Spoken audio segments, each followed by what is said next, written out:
आप सभी ने वर्तमान परिस्थिति की जो गंभीरता है उसका आकलन करते हुए कई महत्वपूर्ण बिंदु आज सामने रखे हैं और कई जरूरी सुझाव भी दिए हैं। और बहुत स्वाभाविक था कि जहां पर मृत्यु दर ज्यादा है, जहां पर कोरोना का स्प्रेड तेज हो रहा है, उन राज्यों के साथ विशेष रूप से चर्चा की गई है। लेकिन बाकी राज्यों के पास भी काफी अच्छे सुझाव हो सकते हैं। तो मैं आग्रह करूंगा कि ऐसे कोई पॉजिटिव सुझाव जो जरूरी हैं, आपको लगता है वो मेरे तक पहुंचाइए, ताकि कोई न कोई रणनीति बनाने में वो उपकारक होंगे। अभी यहाँ जो भारत सरकार की तरफ से स्वास्थ्य सचिव की तरफ से प्रेजेंटेशन रखा गया, उससे भी स्पष्ट है कि एक बार फिर चुनौतीपूर्ण स्थिति बन रही है। कुछ राज्यों में स्थिति ज्यादा चिंताजनक है। ऐसे में गवर्नेंस सिस्टम में सुधार ये बहुत आवश्यक है। ये मैं समझ सकता हूं कि साल भर की इस लड़ाई के कारण व्यवस्था में भी थकान आ सकती है, ढीलापन भी आ सकता है। लेकिन ये 2-3 सप्ताह और अगर हम टाइट करें और अदर गवर्नर्स को बराबर मजबूत करें, इस पर हमने बल देना चाहिए। साथियों, आज की समीक्षा में कुछ बातें हमारे सामने स्पष्ट हैं और उन पर हमें विशेष ध्यान देने की जरूरत है। पहला, देश फर्स्ट वेव के समय की पीक को क्रॉस कर चुका है और इस बार के ग्रोथ रेट में पहले से भी ज्यादा तेज है। दूसरा, महाराष्ट्र, छत्तीसगढ़, पंजाब, मध्य प्रदेश, गुजरात समेत कई राज्य फर्स्ट वेव की पीक को भी क्रॉस कर चुके हैं। कुछ और राज्य भी इस ओर तेजी से बढ़ रहे हैं। मैं समझता हूं कि हम सब के लिए ये चिंता का विषय है, सीरियस कंसर्न है। और तीसरा, इस बार लोग पहले की अपेक्षा बहुत अधिक कैजुअल हो गए हैं। अधिकतर राज्यों में प्रशासन भी सुस्त नजर आ रहा है। ऐसे में कोरोना के केसेस की इस अचानक बढ़ोतरी ने मुश्किलें ज्यादा पैदा की है। कोरोना के प्रसार को रोकने के लिए फिर से युद्ध स्तर पर काम करना आवश्यक है। साथियों, इन तमाम चुनौतियों के बावजूद हमारे पास पहले की अपेक्षा बेहतर अनुभव है, पहले की अपेक्षा अच्छे संसाधन है और अब एक वैक्सीन भी हमारे पास है। जन भागीदारी के साथ साथ हमारे परिश्रमी डॉक्टर्स और health workers, health care staff ने स्थिति को संभालने में बहुत मदद की है और आज भी कर रहे हैं। आप सभी में अपने पहले के अनुभवों का प्रभावी ढंग से उपयोग अपेक्षित है। अब आप कल्पना कीजिए कि गत वर्ष इन दिनों में हमारे हाल क्या थे। हमारे पास टेस्टिंग लैब नहीं थे, इवन मास्क कहां से मिलेगा ये भी एक चिंता का विषय था, पीपीई किट नहीं था। और उस समय हमारे लिए बचने का एकमात्र साधन बचा था लॉकडाउन, ताकि हम व्यवस्थाओं को एकदम से जितना तेजी से बढ़ा सके और वो हमारी स्ट्रेटेजी काम आई। हम व्यवस्थाओं को बना सके, संसाधन खड़े कर पाए, हमारी अपनी कैपेबिलिटी बढ़ाई, दुनिया से जहां से प्राप्त कर सकते कर पाए और लॉकडाउन के समय का हमने उपयोग किया। लेकिन आज जो स्थिति है, आज जब हमारे पास सब संसाधन है, तो हमारा बल और ये हमारे गवर्नेंस की कसौटी है। हमारा बल माइक्रो कंटेनमेंट जोन पर होना चाहिए। छोटे छोटे कंटेनमेंट जोन पे सबसे ज्यादा होना चाहिए। जहां पर रात्रि कर्फ्यू का प्रयोग हो रहा है, वहां मेरा आग्रह है कि उसके लिए शब्द प्रयोग हमेशा करें कोरोना कर्फ्यू, ताकि कोरोना के प्रति एक सजगता बनी रहे। कुछ लोग ये इंटेलेक्चुअल डिबेट करते हैं कि क्या कोरोना रात को ही आता है। हकीकत में दुनिया ने भी ये रात्रि कर्फ्यू के प्रयोग को स्वीकार किया है, क्योंकि हर व्यक्ति को कर्फ्यू समय होता है तो याद आता है कि हाँ, मैं कोरोना काल में जी रहा हूं और बाकी जीवन व्यवस्थाओं को कम से कम प्रभाव होता है। हाँ, अच्छा होगा कि हम कोरोना कर्फ्यू रात को 9 बजे शुरू करें या रात को 10 बजे शुरू करें और सुबह 5-6 बजे तक चलाएं, ताकि बाकी व्यवस्थाओं को प्रभाव ज़्यादा न हो। और इसलिए उसको कोरोना कर्फ्यू के नाम से ही प्रचलित करें। और कोरोना कर्फ्यू एक प्रकार से लोगों को एजुकेट करने के लिए काम आ रहा है, अवेयरनेस के लिए काम आ रहा है, तो हमने इसके तरफ ध्यान देने के। लेकिन मैंने पहले कहा, अब हमारे पास व्यवस्था इतनी हो चुकी है, माइक्रो कंटेनमेंट जोन, उसी पर बल दीजिए, आपको अच्छे परिणाम मिलेंगे।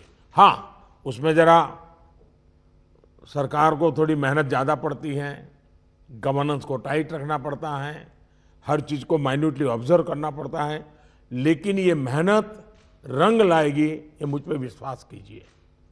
दूसरी बात है, हमने पिछली बार कोविड का आंकड़ा 10 लाख एक्टिव केसेस से 1.25 लाख तक नीचे लाकर दिखा दिया था। ये जिस रणनीति पर चलते हुए संभव हुआ, वो आज भी उतने ही सटीक है। और मजा देखिए, उस समय सफलता हम ही लोगों ने पाई थी, तब संसाधन भी कम थे। आज तो संसाधन ज्यादा है और अनुभव भी ज्यादा है, और इसलिए हम इस पीक को बहुत तेजी से नीचे ला सकते हैं, पीक को ऊपर जाते रोक भी सकते हैं। और अनुभव कहता है कि test, track, treat, covid appropriate behaviour और कोविड मैनेजमेंट, इन्हीं चीजों पर हमें बल देना है। और आप देखिए, अब एक विषय ऐसा आया है, मैं आप सभी मुख्यमंत्रियों से आग्रह करता हूं कि आप अपने राज्य की मशीनरी के द्वारा थोड़ा अगर एनालिसिस करें, सर्वे करें, और एक सवाल का जवाब हमें मिल सकता है क्या, मैं इसको सवाल के रूप में कह रहा हूं। होता क्या है कि इन दिनों कोरोना में, ये थोड़ा वेरिफिकेशन का विषय है, लेकिन आप भी उसको राज्य में करवा सकते हैं। पहले कोरोना के समय क्या होता था, हल्के फुल्के सिम्टम्स भी लोग डर जाते थे तो तुरंत एक्शन लेते थे। दूसरा, इन दिनों बहुत पेशेंट असिम्टोमेटिक है और उसके कारण उनको लगता है तो ऐसे ही थोड़ा जुकाम हो गया, ऐसा हो गया, कभी कभी तो वो भी नजर नहीं आता, और उसके कारण वो परिवार में पहले की तरह ही जिंदगी जीते हैं और परिणाम स्वरूप पूरा परिवार लपेट जाता है और फिर इंटेंसिटी बढ़ती है। तब हमारे ध्यान आता है, जो आज परिवार जो इसमें लपेट में आ रहे हैं, उसका मूल कारण है शुरुआत एसिम्टोमेटिक से होती है और केयरलेस होती है। उसका उपाय क्या है? उसका उपाय है प्रोएक्टिव टेस्टिंग। हम जितना ज्यादा टेस्टिंग करेंगे तो एसिम्टोमेटिक जो पेशेंट होगा वो भी ध्यान में आ जाएगा, तो परिवार में होम क्वारंटाइन वगैरह ढंग से कर लेगा। वो परिवार के साथ जैसे नॉर्मल जिंदगी जीता है वो नहीं जिएगा, और इसलिए पूरा परिवार जो आज सब लपेट में आ जाता है उसको हम बचा सकते हैं। और इसलिए हम अभी चर्चा जितनी वैक्सीन की करते हैं उससे ज्यादा चर्चा हमें टेस्टिंग की करने की जरूरत है, बल टेस्टिंग पर देने की जरूरत है। और हमने सामने से टेस्टिंग के लिए जाना है, उसको तकलीफ हो और फिर टेस्टिंग करने के लिए आए और फिर उसको पॉजिटिव नेगेटिव मिल जाए, और वो मैं समझता हूँ क्रम हमारे लिए थोड़ा बदलना पड़ेगा। हमारे पास वायरस को कंटेन करने के लिए एक अहम तरीका है कि हम ह्यूमन होस्ट को कंटेन करें। मैंने पहले भी कहा था, ये कोरोना एक ऐसी चीज है कि जब तक आप उसको लेकर के नहीं आओगे घर में नहीं आता है। और इसलिए ह्यूमन सोर्स जो है हर एक को हमने जागरूक करना पड़ेगा, उसने नियमों का पालन करना होगा, ये बहुत आवश्यक है। और निश्चित तौर पर इसमें टेस्टिंग और ट्रैकिंग की बहुत बड़ी भूमिका है। हम टेस्टिंग को लाइट न लें। टेस्टिंग को हमें हर राज्य में इतना बढ़ाना होगा कि पॉजिटिव रेट कैसे भी करके 5% के नीचे ला करके रख जाए। और आपको याद होगा, शुरू में जब कोरोना की खबरें आने लगी तो हमारे यहाँ कंपटीशन होने लगी। वो राज्य तो निकम्मा है, वहाँ बहुत बढ़ गया, फलाना राज्य बहुत अच्छा कर रहा है, राज्यों की आलोचना करना बड़ा फैशन हो गई थी। तो पहली मीटिंग में मैंने आप सबसे कहा था कि संख्या बढ़ने से आप जरा भी चिंता मत कीजिए, उसके कारण आपका परफॉर्मेंस बुरा है, प्रेशर में मत रहिए, आप टेस्टिंग पर बल दीजिए। और वो बात मैं आज भी कह रहा हूँ, संख्या ज़्यादा है इसलिए आप गलत कर रहे हैं, ये सोचने की ज़रूरत नहीं है। आप टेस्टिंग ज़्यादा करते हैं, उसके कारण पॉजिटिव केस नज़र आते हैं, लेकिन बाहर निकलने का रास्ता वही है। और जो आलोचना करने वाले हैं, थोड़े दिन आलोचना सुननी पड़ेगी, लेकिन रास्ता तो टेस्टिंग का ही है। टेस्टिंग के कारण आंकड़ा बड़ा आ जाता है, आने दीजिए। उसके कारण कोई राज्य अच्छा है, कोई राज्य बुरा है, ऐसा मूल्यांकन का तरीका ठीक नहीं है। और इसलिए मेरा आपका आग्रह है कि इस प्रेशर से बाहर निकल जाइए, टेस्टिंग को बल दीजिए। भले पॉजिटिव केस ज़्यादा आते हैं, आने दीजिए, लेकिन उसी का तो हम उपाय कर पाएंगे। और हमारी टारगेट 70%, 70% RT-PCR टेस्ट करने का है। कुछ जगह से मेरे पास खबर आई है, मैंने वेरीफाई नहीं किया है, कि कुछ लोग जो RT-PCR टेस्ट कर रहे हैं उसमें जो सैंपल लेते हैं उसमें बहुत लेथार्जिक है, ऐसे ही मुंह के आगे ही से सैंपल ले लेते हैं। ऐसा है, बहुत गहरे जाकर के सैंपल लिए बिना रियल रिजल्ट मिलता ही नहीं है। अगर आपने ऊपर ऊपर से ले लिया मुंह में थोड़ा सा डाल करके, तो जो रिजल्ट आएगा वो तो नेगेटिव ही आने वाला है। और इसलिए जब तक सुई को अंदर डाल करके सैंपल नहीं लेते हैं, जिन राज्यों में ये हो रहा है इसको रोकने के लिए कोशिश कीजिए। भले पॉजिटिव केस बढ़े, चिंता मत कीजिए, लेकिन पॉजिटिव केस होगा तो ट्रीटमेंट होगा, लेकिन वो नहीं होगा तो घर में फैलाता रहेगा, पूरे परिवार को, पूरे मोहल्ले को, पूरे टेनामेंट को, सबको लपेट लेगा। हमने पिछली मीटिंग में भी इस पर चर्चा की थी कि RT-PCR टेस्ट बढ़ाने की ज़रूरत है। और फिर मैं कहता हूं कि प्रॉपर सैंपलिंग और प्रॉपर होना चाहिए। आपने देखा होगा, कुछ लैब सबको निगेटिव दे रही हैं, कुछ लैब सबको पॉजिटिव दे रही है, तो ये तो अच्छी चित्र नहीं है। तो कहीं कुछ कमी है, और ये गवर्नेंस के माध्यम से हमने चेक करना होगा। कुछ राज्यों को इसके लिए इंफ्रास्ट्रक्चर बढ़ाने की जरूरत होगी, लेकिन इसे जितनी तेजी से करेंगे उतना ही मददगार होगा। लैब्स में शिफ्ट बनाने की जरूरत करनी है, तो मैं समझता हूं इसे भी किया जाना चाहिए। साथ ही मैंने जैसे पारण में कहा, कंटेनमेंट जोन्स में टेस्टिंग पर हमें बहुत बल, जिस कंटेनमेंट जोन तय करें उसमें एक भी व्यक्ति टेस्टिंग के बिना रहना नहीं चाहिए। आप देखिए, आपको परिणाम फटाफट मिलना शुरू हो जाएगा। साथियों, जहां तक ट्रैकिंग का प्रश्न है, प्रशासनिक स्तर पर हर इन्फेक्शन के हर कॉन्टैक्ट को ट्रैक करना, टेस्ट करना और कंटेन करना, इनमें बहुत तेजी की जरूरत है। 72 आवर्स में कम से कम 30 कॉन्टैक्ट ट्रेसिंग से हमारा टारगेट कम नहीं होना चाहिए। एक व्यक्ति का खबर आया तो उसके 30 संबंधित लोगों जो भी मिले हैं उसको हमने करना ही पड़ेगा। कंटेनमेंट जोन की भी सीमाएं स्पष्ट होनी चाहिए, वेग नहीं होना चाहिए। पूरे के मोहल्ले, इलाके के इलाके, ऐसा मत करो। अगर 2 फ्लैट हैं, एक इमारत में 6 मंजिला है, तो फिर उतनों को ही करो। बगल का टावर है उसको बाद में देखो।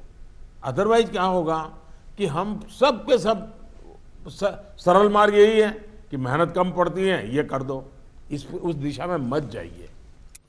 आप सब इस दिशा में सक्रिय हैं, बस हमारी सतर्कता में कोई कमी नहीं आनी चाहिए, यही मेरा आग्रह रहेगा।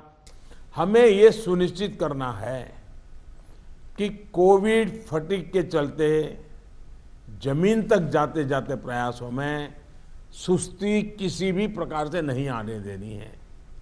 कई राज्यों में कॉन्टैक्ट ट्रेसिंग को पीरियोडिकली क्रॉस चेक करने के लिए भी टीम्स बनाकर काम किया है। इसके अच्छे नतीजे मिले हैं।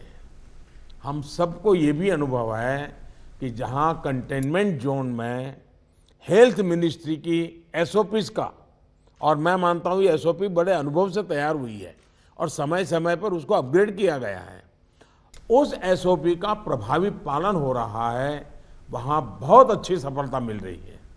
इसलिए मेरा ये सुझाव जरूर होगा कि इस और विशेष ध्यान दिया जाए। साथियों, हमने चर्चाओं के दौरान अभी मोर्टालिटी रेट पर चिंता जताई, ये कम से कम रहे, इन पर भी हमें बहुत जोर देना है। और उसका मूल कारण यही है कि वो रूटीन लाइफ जीता है, मामूली बीमारी ऐसा मान लेता है, पूरे परिवार में फैला देता है और फिर एक स्थिति बिगड़ने के बाद अस्पताल तक आता है, फिर टेस्टिंग होता है और तब चीज़ें हमारे हाथ से निकल जाती है। हमारे पास हर हॉस्पिटल में डेथ एनालिसिस की जानकारी होनी चाहिए। किस स्टेज में बीमारी का पता चला, कब एडमिशन हुआ, मरीज को कौन कौन सी बीमारियां थी, मृत्यु के पीछे अन्य क्या फैक्टर्स रहे, ये डाटा जितना कॉम्प्रिहेंसिव होगा हमें उतने ही जीवन बचाने में बहुत आसानी होगी। साथियों, मैं आपकी भी जानकारी में है कि एम्स दिल्ली हर मंगलवार और शुक्रवार को इस विषय पर वेबिनार आयोजित करते हैं और देश भर के डॉक्टर्स उनसे जुड़ते हैं। ये लगातार होते रहना चाहिए। सभी राज्यों के अस्पताल इनसे जुड़ते रहें। जो नेशनल क्लिनिकल मैनेजमेंट प्रोटोकॉल चल रहा है उनकी जानकारी सबको रहे, ये भी जरूरी है। और ये लगातार कम्युनिकेशन की व्यवस्था है। जो मेडिकल फैकल्टी के लोग हैं उनको उन्हीं की भाषा में उन्हीं को लोग समझाएं, इसका प्रबंध है, इसका लाभ लेना चाहिए। इसी तरह एम्बुलेंसेस, वेंटिलेटर्स और ऑक्सीजन अवेलेबिलिटी की भी लगातार समीक्षा आवश्यक है। अभी तक जब पिछली बार हम पीक में थे, आज भी देश में उतना ऑक्सीजन का उपयोग नहीं हो रहा है और इसलिए एक बार एनालिसिस कर लें हम चीज़ों का, रिपोर्ट को जरा वेरीफाई कर लें हम। साथियों, एक दिन में हम 40 लाख वैक्सीनेशन के आंकड़े को भी पार कर चुके हैं। वैक्सीनेशन पर कई महत्वपूर्ण बिंदु इस चर्चा में हमारे सामने आए हैं। देखिए, वैक्सीनेशन में भी आपके अधिकारियों को लगाइए, दुनिया भर के समृद्ध से समृद्ध देश जिसके पास सब सुविधाएं उपलब्ध है, उन्होंने भी वैक्सीनेशन के लिए जो क्राइटेरिया तय किए हैं, भारत उनसे अलग नहीं है। आप जरा स्टडी तो कीजिए, आप पढ़े लिखे लोग आपके पास है, जरा देखिए तो सही। और नए वैक्सीन डेवलपमेंट के लिए जितना भी कोशिश हो रही है, मैक्सिमम वैक्सीनेशन और मैन्युफैक्चरिंग कैपेसिटी है, उसके लिए भी काम हो रहा है। और वैक्सीन के डेवलपमेंट से लेकर स्टॉक और वेस्टेज जैसे जरूरी बिंदुओं पर भी चर्चा हुई है। ये बात सही है। आपको मालूम है कि भी इतनी वैक्सीन बन पाती है। अभी ऐसा तो नहीं है कि इतने बड़े बड़े फैक्ट्रियाँ कोई रातों रात लग जाती हैं। जो हमारे पास अवेलेबल है उसके हमें प्रायोरिटाइज करना पड़ेगा। किसी एक राज्य में सारा माल रख करके हमें परिणाम मिल जाएगा, ये सोच ठीक नहीं है। हमें पूरे देश को ख्याल करके ही उसको मैनेजमेंट करना पड़ेगा। कोविड मैनेजमेंट का एक बहुत बड़ा पार्ट वैक्सीन वेस्टेज ये रोकना भी है। साथियों, वैक्सीन को लेकर राज्य सरकारों की सलाह, सुझाव और सहमति ने से ही देशव्यापी रणनीति बनी है। मेरा आप सभी से आग्रह होगा कि हाई फोकस्ड डिस्ट्रिक्शन जो है उनमें 45 साल के ऊपर 100% वैक्सीन के लिए लगातार प्रयास कीजिए। एक बार एक तो अचीव करके देखिए। मैं एक सुझाव देता हूं, क्योंकि ये कभी कभी वातावरण बदलने के लिए चीजें बहुत काम आती हैं। 11 अप्रैल ज्योतिबा फुले जी की जन्म जयंती है और 14 अप्रैल बाबा साहब आम्बेडकर जी की जन्म जयंती है। क्या हम 11 अप्रैल से 14 अप्रैल पूरे अपने राज्य में टीका उत्सव मना सकते हैं? एक पूरा वातावरण क्रिएट कर सकते हैं टीका उत्सव का। एक विशेष अभियान चलाकर हम ज्यादा से ज्यादा एलिजिबल लोगों को वैक्सीनेट करें।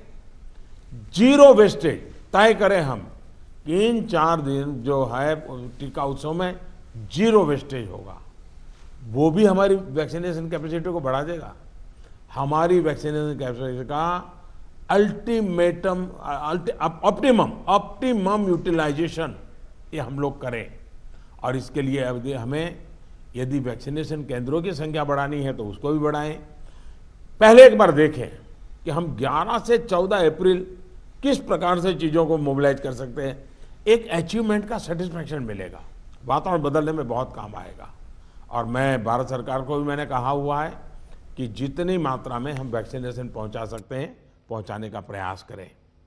हमारा प्रयास यही होना चाहिए कि इस टीका उत्सव में हम ज़्यादा से ज़्यादा लोगों को वैक्सीनेट करें, और वो भी एलिजिबल वर्ग को। मैं देश के युवाओं से भी आग्रह करूंगा कि आप अपने आसपास के भी 45 साल के ऊपर के जो लोग हैं उनको वैक्सीन लगाने के लिए मदद करिए। मेरी नौजवानों से विशेष अपील है, आप हेल्दी हैं, सामर्थ्यवान हैं, आप बहुत कुछ कर सकते हैं, लेकिन अगर मेरा देश का नौजवान कोरोना के जो एसओपीज हैं, जो प्रोटोकॉल्स हैं, डिस्टेंस मेंटेन करने वाली बात है, मास्क पहनने वाली बात है, अगर मेरा देश का नौजवान इसको लीड करेगा तो कोरोना की कोई ताकत नहीं है कि मेरे नौजवान तक पहुंच जाए। हम पहले इस प्रिकॉशन को नौजवानों पर बल दें। नौजवानों को वैक्सीन के लिए जितना हम मजबूर करना चाहते हैं उससे ज़्यादा उसको प्रोटोकॉल के लिए प्रेरित करें। अगर हमारा नौजवान इसको बीड़ा उठा लेगा, खुद भी प्रोटोकॉल का पालन करेगा, औरों से भी करवाएगा, तो आप देखिए वही स्थिति जैसे हम एक बार पीक पर जाकर के नीचे आए थे, दोबारा हम आ सकते हैं। इस विश्वास के साथ हम आगे चल सकते हैं। सरकार ने एक डिजिटल व्यवस्था बनाई है जिससे लोगों को वैक्सीन में मदद मिल रही है, और बहुत अच्छा अनुभव सब लोग लिखते भी हैं कि भाई मुझे बहुत अच्छा अनुभव रहा। लेकिन इस डिजिटल व्यवस्था से जुड़ने में जैसे भी परेशानी आ रही है, जैसे गरीब परिवार हैं उनके लिए टेक्नोलॉजी का समझ नहीं है, मैं नौजवानों से कहूँगा ऐसे परिवारों को मदद करने के लिए आप आगे आइए। हमारे एनसीसी हो, हमारे एनएसएस हो, ये हमारे राज्य के जो सरकार की व्यवस्थाएं हैं उनको हम काम में लगाएं ताकि लोगों को थोड़ी मदद मिले। हमने इसकी चिंता करनी चाहिए। शहरों में एक बहुत बड़ा वर्ग है जो गरीब है, बुजुर्ग हैं, झुग्गी झोपड़ी में रहता है, उन तक ये बातें पहुंचाएं, उनको हम वैक्सीनेशन के लिए ले जाएं। ये हमारे वॉलेंटियर्स को, सिविल सोसाइटी को, हमारे नौजवानों को हमारी सरकारें मोबिलाइज करें और उन्हें प्राथमिकता के आधार पर हम वैक्सीन लगवाना अगर हमारा प्रयास रहेगा तो हमें एक पुण्य का काम का संतोष मिलेगा और हमें उनकी चिंता जरूर करनी चाहिए। वैक्सीनेशन के साथ साथ हमें ये भी ध्यान रखना है कि वैक्सीन लगवाने के बाद भी लापरवाही न बरते। सबसे बड़ी संकट ये हो गया है कि भाई अब मुझे कुछ होगा ही नहीं। देवन से मैं कह रहा हूं, दवाई भी और कड़ाई भी। हमें लोगों को ये बार बार बताना होगा कि वैक्सीन लगने के बाद भी मास्क वगैरह जो प्रोटोकॉल्स है उसका पालन और अनिवार्य है। इंडिविजुअल लेवल पर लोगों में मास्क और सावधानी को लेकर जो लापरवाही आई है उसके लिए फिर से जागरूकता जरूरी है। जागरूकता के इस अभियान में हमें एक बार फिर समाज के प्रभावी व्यक्तियों, सामाजिक संगठनों, सेलिब्रिटीज, ओपिनियन मेकर्स अपने साथ जोड़ना होगा। और इसके लिए मेरा आग्रह है कि गवर्नर नाम की जो अपने यहाँ इंस्टीट्यूट है उसका भी भरपूर उपयोग किया जाए। क्या गवर्नर साहब के नेतृत्व में, मुख्यमंत्री जी के मार्गदर्शन में ऑल पार्टी मीटिंग, राज्य तो सबसे पहले कर लें, राज्य ऑल पार्टी मीटिंग करें और ऑल पार्टी मीटिंग करके एक एक्शनेबल पॉइंट तय करें। फिर मेरा आग्रह है कि गवर्नर साहब और मुख्यमंत्री मिलकर के जितने भी इलेक्टेड लोग हैं उनका वर्चुअल वेबिनार करें। पहले अर्बन बॉडीज का करें, फिर रूरल बॉडीज का करें, जितने लोग चुन करके आए हैं उनसे करें और उनके सामने सभी आपके असेंबली में जो जीत करके लोग आए हैं उसके जो फ्लोर लीडर हैं सब संबोधित करें। तो एक पॉजिटिव मैसेज अपने आप शुरू हो जाएगा कि भाई इसमें राजनीति नहीं करनी है, सबने मिल करके करना है। तो मैं समझता हूँ एक तो ये प्रयास करना चाहिए। दूसरा, गवर्नर साहब के नेतृत्व में, क्योंकि मुख्यमंत्री के पास बहुत काम रहते हैं, लेकिन गवर्नर साहब के नेतृत्व में एक आध समिट, बड़ा वेबिनार भी किया जाए और जो शहर हो वहाँ पर लोकल हो तो सभी धार्मिक नेताओं को बुला करके एक समिट हो जाए और बाकी लोगों को वर्चुअल जोड़ा जाए। जो सिविल सोसाइटी के लोग हैं एक आध समिट उनका कर लिया जाए। जो सेलिब्रिटीज हैं, लेखक हैं, कलाकार हैं, खिलाड़ी हैं, उनको एक बार कर लिया जाए। मैं समझता हूं कि ये गवर्नर के माध्यम से इस प्रकार के लगातार भिन्न भिन्न समाजों के लोगों को जोड़ने का एक मूवमेंट चलाया जाए। और यही बात कि भाई आप इन प्रोटोकॉल का फॉलो कीजिए, टेस्टिंग पर बल दीजिए। हमारा क्या हुआ है, हम एकदम टेस्टिंग भूल करके वैक्सीन पर चले गए। वैक्सीन जैसे जैसे प्रोडक्ट होगी, जैसे जैसे पहुंचेगी। हमने लड़ाई जीती थी बिना वैक्सीन को। वैक्सीन आएगी कि नहीं आएगी वो भी भरोसा नहीं था, तब हम लड़ाई जीते हैं। तो आज हमें इस प्रकार से भयभीत होने की कोई जरूरत नहीं है, लोगों को भयभीत होने नहीं देना है। अगर हम जिस तरीके से लड़ाई को लड़े थे उसी तरीके से लड़ाई को जीत सकते हैं। और जैसा मैंने कहा, पूरे परिवार लेपट में आ रहे हैं, उसका मूल कारण जो मुझे नजर आता है, फिर भी आप लोग इसको वेरीफाई कीजिए। मैं क्लेम नहीं कर रहा हूं किसी चीज का, मैं सिर्फ अपना ध्यान आकर्षित करता हूं कि एसिम्प्टोमेटिक कारणों से शुरू में परिवार में ये फैल जाता है, फिर अचानक परिवार में जो पहले से बीमार व्यक्ति है या कुछ करने वाला है वो एकदम से नए संकट में आ जाता है, फिर पूरा परिवार संकट में आ जाता है। और इसलिए मेरा आग्रह है, प्रोएक्टिवली हमने टेस्टिंग पर बल देना होगा। हमारे पास व्यवस्थाएं हैं, हिंदुस्तान के हर जिले में लैब बन चुकी हैं। एक लैब से शुरू किया था हमने, आज हर जिले में लैब पहुंच गई है। और हम इस चीज़ को बल ना दे तो कैसे होगा। इसलिए मेरा आग्रह है, जहाँ तक राजनीति करना न करने का सवाल है, मैं तो डे वन से देख रहा हूँ, भांति भांति के बयानों को झेल रहा हूँ, लेकिन मैं कभी मुंह खोलता नहीं हूँ, क्योंकि मैं मानता हूँ ये हिंदुस्तान के लोगों की सेवा करना पवित्र हमारा जिम्मेवारी है। हमें ईश्वर ने इस समय ये कठिन परिस्थिति में सेवा करने का जिम्मा दिया है, हमने इसको निभाना है। जो राजनीति करना चाहते हैं वो कर ही रहे हैं, उनके लिए मुझे कुछ कहना नहीं है, लेकिन हम सभी मुख्यमंत्री अपने राज्य के सभी दलों को बुला करके, सभी प्रकार के लोगों को साथ रख करके अपने राज्य में स्थिति को बदलने के लिए आगे आएंगे। मुझे पक्का विश्वास है इस संकट को भी हम देखते ही देखते पार करके निकल जाएंगे। फिर एक बार मेरा यही मंत्र है, दवाई भी और कड़ाई भी।